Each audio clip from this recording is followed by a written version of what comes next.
esta inflación que en lo estadístico, digamos, da tan baja, 2,2, parece otro momento de la Argentina. Bueno, ¿qué es de esperar? Más aún cuando el gobierno... Un gobierno donde se supone que, por lo menos por su discurso, no combate al Estado, combate la intervención del Estado en la economía, viene metiéndole duro al dólar para mantenerlo planchado como está, por temor a que esto impacte en la inflación, ¿no es cierto? Sí, como vos bien decías, ¿no? El plan de desinflación de Javier Milei se basa en dos anclas fundamentales, que son las que hemos visto desde que asumió. Por un lado, el ancla fiscal, con la disminución del gasto público y la emisión monetaria, que lo vimos el año pasado con una gran recesión económica. Y por otro lado, pisar el tipo de cambio, ¿no? El ancla del tipo de cambio, donde llevó a que el Kroll-Impec, que es el ajuste del tipo de cambio, fuera un 2%, y a partir del 1 de febrero ya es menor todavía, de un 1%.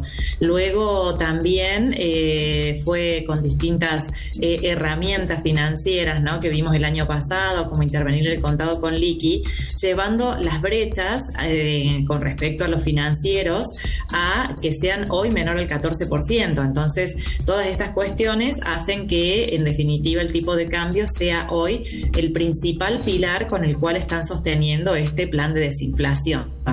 En el medio, lo que estamos viendo, Franco, Janina, es que están desarmando distintos focos que lo que hacen es que la inflación se siga propagando, digamos, en la cadena de producción. Por un lado, como bien dijimos, el Kroll-Impec, pero luego también la disminución del impuesto país contribuyó también a disminuir los productos importados, junto con una apertura de las importaciones para que aumente la competencia, con el objetivo de continuar bajando los precios, ¿no? Entonces, hoy nos encontramos con una situación donde incluso la semana pasada se bajó el precio a los autos de lujo. Esto busca influir también en el mercado automotriz, porque baja el precio de los más altos y consecutivamente empiezan a bajar el precio de todo el resto de los autos, sí, también de los autos usados.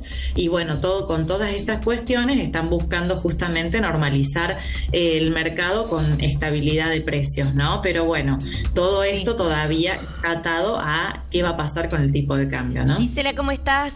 Buenos días, Caro Biderman te saluda. Hola, Caro, ¿cómo estás?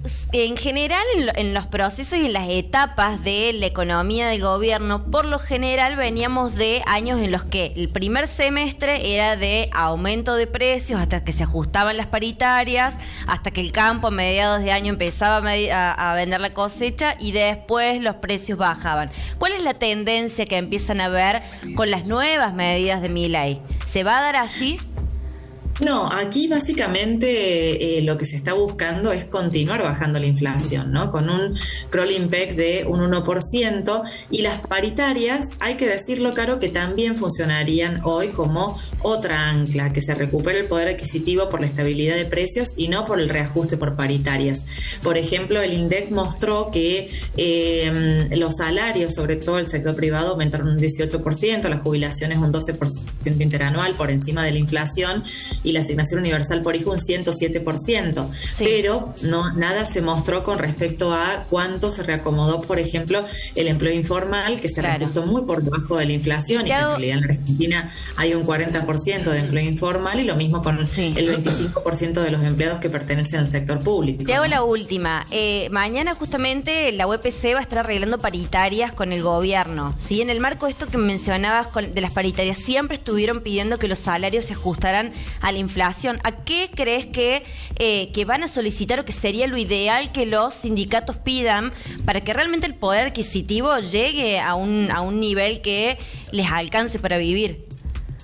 Mira, hay una conducta que se ve mucho cuando se realizan las negociaciones paritarias, y es que cuando empiezan a pactar los gremios un determinado aumento, automáticamente ese aumento se traslada al supermercado, ¿no?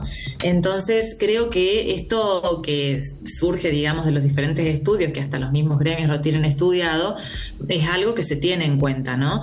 Con lo cual allí se va a buscar, no ajustar por la inflación pasada, sino también por lo que se espera que sea la inflación futura. Y esto justamente tendiendo a reducir justamente lo que va a ser la inercia inflacionaria, ¿no? Si yo termino ajustando con el ajuste de la inflación pasada, como pasa con los alquileres, entonces esto es de no parar, ¿no? Entonces yo lo que creo allí es que el ajuste por paritarias, tanto a nivel nacional, provincial, como en todos los gobiernos, sobre todo los sectores públicos, docentes, médicos y demás, va a terminar siendo muy por debajo de la inflación. Los salarios universitarios, por ejemplo, vienen prácticamente planchados desde hace un año, pero va el poder adquisitivo que se recomponga por la baja de precios y esto sea lo que estimule el consumo, ¿no?